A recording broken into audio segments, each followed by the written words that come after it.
ఇప్పుడు క్రాంతి ముద్రగడ పద్మనాభం గారి అమ్మాయి.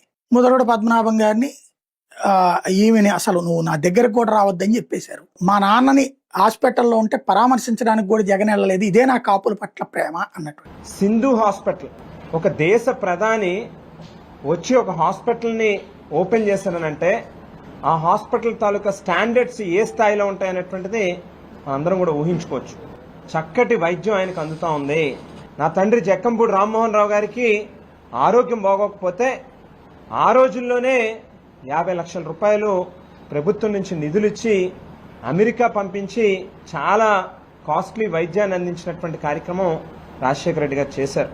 పద్మనాభం గారికి మెడికల్ ఎమర్జెన్సీ వచ్చిందని అన్నప్పుడు జగన్మోహన్ రెడ్డి గారు మరి ఎయిర్ అంబులెన్స్ పురమాయిస్తానంటే పద్మనాభం గారు తిరస్కరిస్తూ ఒక లేఖను కూడా రాసినటువంటి సందర్భం. ప్రతినిత్యం ఏ రకంగా ఆయన ఆరోగ్యం ఉంది, డాక్టర్స్ పర్యవేక్షణ ఏం చేస్తా ఉన్నారనేటువంటిది నిత్యం కనుక్కుంటూ పద్మనాభం గారు కోలుకుని మళ్ళీ తిరిగి వెనక్కి రావాలి అని చెప్పి జగన్మోహన్ రెడ్డి గారు వారితో పాటుగా వైఎస్ఆర్ కాంగ్రెస్ పార్టీ అందరూ కూడా ఎదురు చూస్తా ఉంటే అంతా బానే ఉంది. కానీ కన్న కూతురు తండ్రి దగ్గర ఉండాలి కదా. ఇట్లాంటప్పుడు ఆమె ఉందా? అది కదా $1 మిలియన్ ప్రశ్న.